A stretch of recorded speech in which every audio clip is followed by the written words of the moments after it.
What's happening YouTube? Ryan here for Tricrow Studios, and today I want to talk about guitar humidification.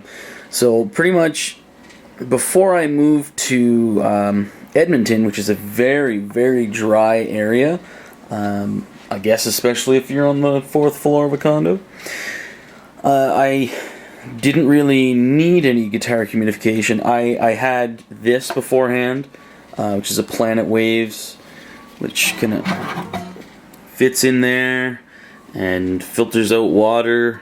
Distilled water is what you're supposed to use through the body, and you keep it in your case that way, and it works out. You only have to fill it. I always filled it once a week or so, but when I lived in Nova Scotia or Ontario, there was no problem. But then I moved to Alberta, and once I moved here, the Gibson that I have, I don't know if you guys have actually seen yet, but the Gibson that I have just warped all the hell. Well, not warped, but just it needed work every year. So once I got this, I asked about humidification, and they said, yeah, just grab this Oasis. It holds a lot more water, and it shrivels up when it's empty. That way you can tell when you need to refill it. The only problem is, well, it fits in a little better, but the only problem I found with it was that I had to refill it every day with distilled water. And this one here, I bought 2 of them. This one here, it stopped working after about a month or 2, and it didn't really work with the guitar. I barely kept it humidified. So because it's really dry, I would probably think that you'd need to put about 3 of them in there, 2 or 3 of them in there, and refill them every day.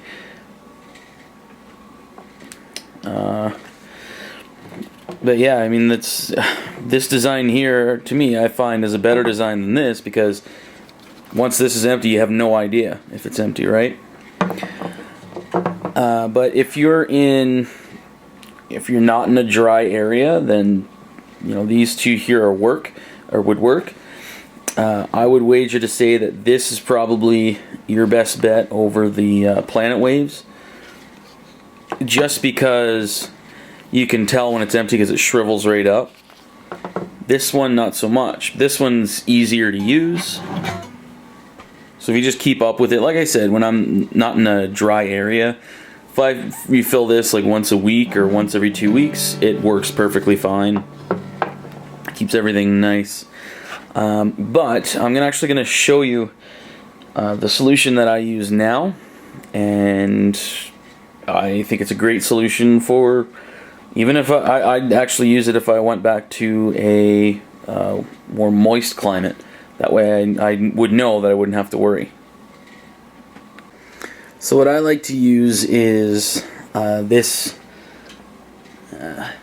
Honeywell Quiet Care. This is a 9-gallon humidifier, so I can fill both of these jugs here. I have it off right now because it's not loud. It's actually empty, but it's not really that loud, but on recordings it's noticeable. It sounds louder than my daughter's chair, but this pretty much blows out this way and this way, so it can fill a whole room, and it goes for about 24 to 36 hours depending on the setting that you have. I usually, because Edmonton's very dry, I usually have it on the middle fan setting, and with the 3 drops of water. And I have it aimed right at these 2 guitars, and I can tell you that, especially with my Martin, if I don't run this for like a week, then the Martin is like unbearable. But if I run it for 2 days after not running it for a week, the Martin just comes right back to shape. That's why I try to keep this going as much as I can, so I don't have to worry about that. But it works for me because Edmonton's extremely dry. Other areas that I've lived, like I said before, not so dry, so I haven't really had to worry, but this has really been a lifesaver for me.